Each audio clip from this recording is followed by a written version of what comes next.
O HFOF está anunciando a sua 16ª emissão de cotas.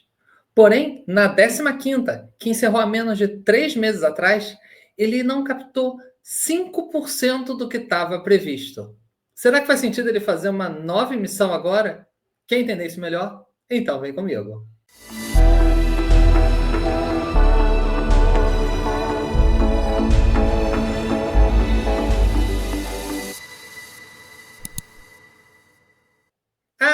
Alô pessoal, sejam todos muito bem-vindos a mais um vídeo do canal Clique Invest. E hoje a gente vai falar do Red Top FOF 3, o HFOF 11, ou um fundo de fundos que tem aí já alguns anos de existência e que, vez ou outra, faz umas emissões que é difícil da gente entender se a gente não entende as regras que estão por trás. Então, nesse vídeo a gente vai fazer uma apresentação rápida sobre o fundo, entender um pouco dessa emissão e quais são as regras que a Red está usando a seu favor e, teoricamente, a favor dos seus cotistas. Então, vamos começar dando uma olhada no relatório gerencial do fundo. Esse relatório gerencial tem as informações de novembro, certo? Que é o último divulgado, ele ainda não divulgou em relação a dezembro. Ele é um fundo que tem hoje um valor de mercado de 1,3 bilhão. O patrimônio dele é um pouquinho maior que isso, na faixa de 1,6 bilhão. Ele é um fundo que foi lançado em março de 2018, ou seja, um fundo que está fazendo aí, está perto de comemorar 7 anos de existência. Hoje ele tem 73 mil cotistas. O valor de mercado dele, aqui está marcando R$ 58,00, que era o valor, continua mais ou menos nessa mesma faixa e o valor patrimonial dele perto de R$ 70,00. Ele está negociando com desconto. Preste atenção nisso. Ele é gerido pela Red. A taxa de administração, que inclui a gestão, é 0,6% ao ano sobre o PL, ou no caso, como ele é do IFIX, sobre o valor de mercado dele. Uma taxa de administração relativamente baixa. E ele tem uma taxa de performance de 20% do que excedeu o IFIX semestralmente. Bom, desde 2020, meados de 2020, ele não supera o IFIX, porque para cálculo de taxa de performance, vale a performance histórica, é o conceito de linha d'água. Então, mesmo que de lá para cá, em alguns semestres, ele tenha superado o IFIX, ele não superou tudo que ele perdeu em relação ao IFIX.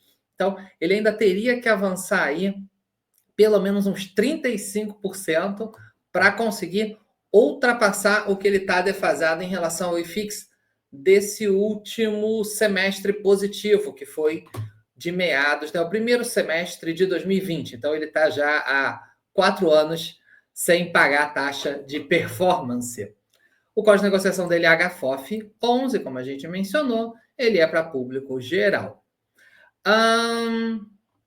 Aqui ele menciona na página 4 que ele no site ele disponibiliza a cota patrimonial diária. Então, quem quiser clicar aqui nesse link vai direto para o site da Red, onde lá tem a cota patrimonial dia a dia, para algumas pessoas que gostam de olhar isso de maneira muito, muito apurada. Cada vez mais comum gestores de FOFs, né, de fundos, disponibilizarem isso, inclusive até fundos de CRI também. Cada vez mais comum. Não é obrigatório, mas é cada vez mais comum. Aqui na página 6, ele comenta sobre a distribuição de rendimentos, que foi de 56 centavos por cota. Esses 56 centavos por cota dá um dividend yield em relação a preços de hoje de 0,99%. Se a gente olhar em 12 meses, o fundo vem distribuindo, na média, mais do que isso. R$ 7,34, o que dá um dividend yield de 12,95%. Um pouquinho mais do que hoje. O fundo ele veio tendo umas reduções na distribuição de rendimentos. E ele comenta aqui que eles deixam aqui um guidance, uma previsão, uma pretensão, né? Pretendemos manter o atual patamar de rendimento em 56 centavos por cota por mês ao longo dos próximos meses. Tá? Então, aqui, claro, não é uma promessa, não é uma certeza, mas é uma previsão da gestão. E eles inclusive, reconhecem que esse patamar é superior ao FFO recorrente. FFO quer dizer Funds from Operation, é o resultado do fundo. Então, eles reconhecem que esse resultado é acima do resultado recorrente do fundo. Para garantir esse resultado, né, eles mesmos já dizem que estão fazendo alguns movimentos que vão buscar melhorar esse FFO, ou seja, vendas lucrativas de posições, né, porque isso traz o ganho de capital, e também os lucros acumulados, porque o fundo ele tem um resultado acumulado de anos passados de 59 centavos por cota. E ele vem utilizando isso. Se a gente der um pulo aqui rápido na página 13 do relatório, a gente vai ver que só em novembro o resultado do fundo foi de 46 centavos por cota, 10 milhões e 600 mil reais. Resultado até abaixo da média, principalmente por ganho de capital negativo. Venderam posições com prejuízo. Mas o rendimento distribuído foi de quase 3 milhões. Eles distribuíram 2 milhões e 300 mil reais acima do resultado, ou seja, 10 centavos acima do resultado. O resultado real do fundo foi 46 centavos, distribuiu 56, queimando 10 centavos do resultado acumulado. E isso não é um fato só de novembro. Se a gente olhar aqui no segundo semestre, que, claro, não é o segundo semestre inteiro, é até novembro, mas não tem motivo para a gente entender que dezembro foi super diferente disso. Ele distribuiu um resultado, ele teve um resultado médio de 53 centavos e distribuiu uma média de 60 centavos. Então, nesses 5 meses, ele queimou 35 centavos de resultados acumulados do passado. E aqui já deixam claro que podem vir a continuar usando esse resultado para poder manter o resultado, a distribuição de rendimentos. Se a gente voltar aqui um pouquinho, a gente vai ter a carteira do fundo. É um FOF, né, um fundo de fundos, então 98% da carteira está em fundos imobiliários mesmo e 2% em caixa, o que é normal para esse tipo de fundo. Hoje, 59% do patrimônio dele está tanto para fazer renda quanto para fazer ganho de capital. 31% está exclusivamente ali com viés de ganho de capital e 10% com um foco principal para renda. E aqui na composição, ele até faz um comparativo entre o HFOF, entre o fundo em si, comparando a composição com o IFIX. Então, por exemplo, o IFIX tem hoje 43% dele em fundos de CRI, carteira teórica do IFIX. Já o fundo, né, o HFOF, tem 25%. Ele tem uma exposição menor em fundos de CRI do que o IFIX. Porém, ele tem uma exposição maior em fundos corporativos, fundos de escritório. Ele tem 21%, enquanto o IFIX tem 8% em fundos de escritório. Nos demais segmentos, a composição já é um pouco mais parecida, também um pouquinho mais de exposição em renda urbana. E logo abaixo, ele detalha um pouco melhor essa carteira, né, como a composição individual, aqui fundo a fundo. Se a gente observar, o fundo com maior posição é o HLOG, que é o fundo de logística da própria rede, que são 13,7%. E, na verdade, existem outros fundos, vários, que também são da própria rede. A gente tem, além do HLOG, a gente tem o HREC, que são 9,6%. A gente tem o HGBS, que são mais 9% da carteira. A gente tem o RED AAA, que é o HAAA, com 5,6%. A gente tem o HDOF, né, que é o Platinum, com 3,6%. A gente tem o Parque Anhanguera, que é o QAG, com 3,4%. A gente tem o Cidade Jardim, com 2,3%. A gente tem o HDL, com 1,3%. Acho que acabou, né? Estou até procurando aqui nas minhas anotações. Acho que sim, acho que eu marquei todos. Somando isso, a gente está falando de quase 50% da carteira exposta em fundos da própria rede. E esse é um ponto que muita gente critica, reclama, acha estranho. Tem quem critique, porque diz que o fundo usa recursos para poder segurar preço, garantir emissões de fundos da própria casa. Tem gente que elogia, porque diz o seguinte, bom, se o próprio gestor, né, a gente tem gestores que têm por política não investir em fundos da própria casa. E aí tem gente que critica e fala assim, bom, se nem o gestor quer colocar dinheiro dinheiro do seu fundo de fundos nos seus próprios fundos da casa, qual é a confiança que ele tem? Então, tem gente que elogia, porque diz que a Red nisso está mostrando confiança nos seus ativos, porque coloca, vamos arredondar, metade do patrimônio do FOF nesses ativos. Tem gente que entende como um conflito de interesse. Fica a interpretação de cada um. Além disso, ele tem uma exposição muito grande também a um único inquilino, que é o Banco do Brasil. Sim, um FOF tem exposição a um inquilino. Por quê? O TVRI, que é o antigo BBPO, ocupa 10,1% da carteira, e o Green Towers, o TWR, que é um conjunto de 3 torres ali coladas uma na outra, praticamente um prédio só, digamos assim, que é alugado também só para o Banco do Brasil, que é 6,7%, ou seja, 17% do patrimônio está exposto ao Banco do Brasil. Esse é o portfólio. Lembrando que algumas pessoas vão notar que não tem uma regra que diz que fundo de fundos não pode ter mais do que 10% em qualquer fundo imobiliário. Sim, essa é a regra. Tem uma exceção. Segura comigo.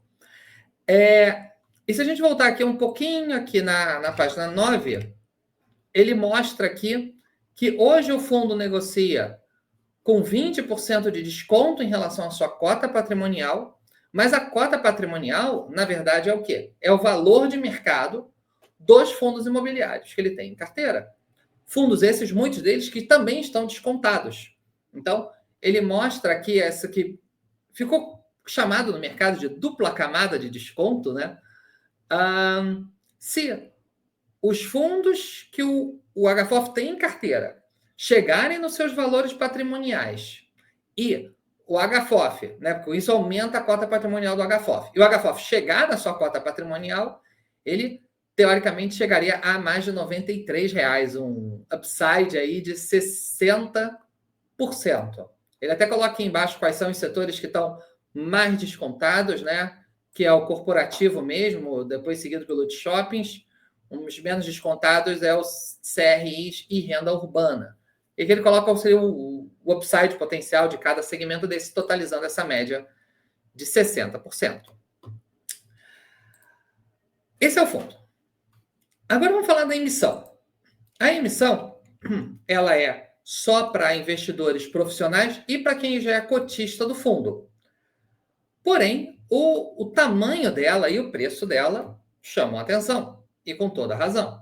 Por quê? Se a gente olhar aqui na documentação, a gente vai ver que o valor da emissão é de meros 15 milhões de reais. Sim, menos de 1% do PL dele.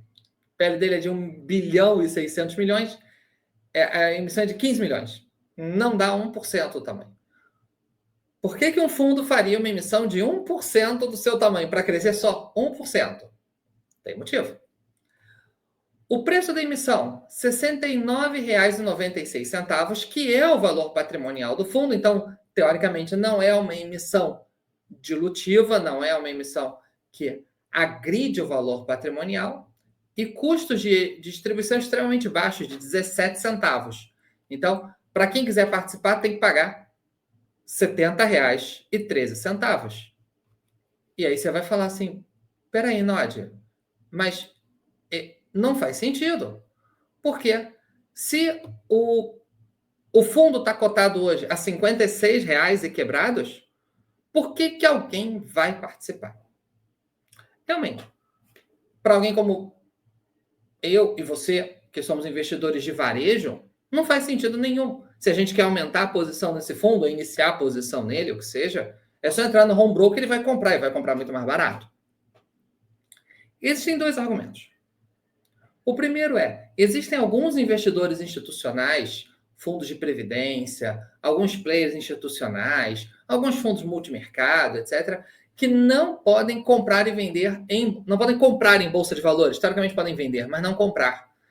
Eles só podem participar em emissão. Então, Muitas vezes o gestor abre uma emissão porque ele sabe que tem algum player grande querendo entrar. Então, ele abre a emissão para isso.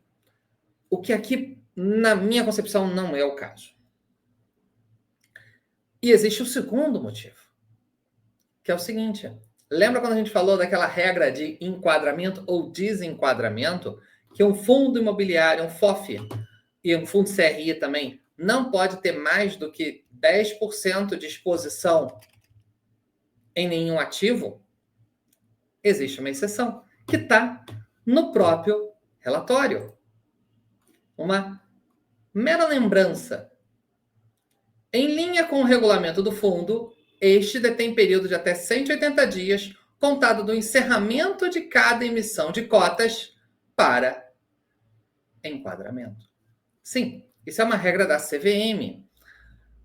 Qualquer fundo de fundos ou fundo de CRI tem 180 dias depois da sua última emissão para que nenhum ativo tenha uma concentração maior do que 10%. Mesmo que essa oferta não capte nada ou quase nada. Quando o fundo fez a emissão há 3, 4 meses atrás, e ele anunciou que a emissão era originalmente de 300 milhões, e ele só captou 1,5 milhão, ele renovou, digamos assim, essa carta branca. Porque dentro desse período de 180 dias é uma carta branca, o fundo pode expor quanto ele quiser. Se ele não faz uma nova emissão, como ele está fazendo agora, ele teria mais algumas semanas, ele teria que pegar todos aqueles fundos que estão acima de 10% e vender as posições na marra ao preço que tiver para enquadrar. Então, o que você faz? Você faz uma nova emissão de cotas. Tanto é que o HFOF tem um número considerável de emissões para o seu pouco tempo de existência. Ele é um fundo que não tem 7 anos e já está na sua 16ª emissão, arredondando uma cada 6 meses, 2 por ano. Porque isso permite que ele siga ad eternum, desenquadrável ou não enquadrável. E é exatamente isso que, na minha concepção, é o grande motivo dessa oferta. Permitir que o fundo continue tendo carta branca para expor maiores fatias do seu patrimônio em determinados fundos. Seja da própria gestora, como ele tem, seja até de outras gestoras, como do caso do Tivio, né, o TVRI. E é por isso que ele está fazendo essa emissão. Menos pela intenção de captar recurso, porque afinal de contas é 1% do seu tamanho. E muito mais para que ele possa utilizar essa regra, mais uma vez, como ele vem fazendo ao longo de toda a sua vida. E agora eu quero saber de você. O que você acha dessa regra? Você acha que essa regra faz sentido? Ela não faz? Ela deveria ter uma outra limitação qualquer? Coloca aqui nos seus comentários se você gosta dessa estratégia. A Red tem esse costume de utilizar as regras ali da forma que ela acha, digamos, melhor para a performance dos seus fundos. Então, deixe seu comentário aqui embaixo se você gosta dessa estratégia mais agressiva que a Red sempre demonstra. Se você gostou do vídeo, não esqueça de dar aquele like, isso ajuda muito aqui o canal. Se você acha que mais alguém pode gostar desse vídeo, não esqueça de compartilhar. E se você ainda não é inscrito, ótima hora para se inscrever. A gente está sempre trazendo aqui esses pequenos detalhes do mercado que às vezes passa batido de muita gente. Tá bom, pessoal? Se gostou desse vídeo, também vou deixar mais 2 vídeos aqui que eu tenho certeza que você vai gostar. Um forte abraço e até a próxima. Tchau, tchau.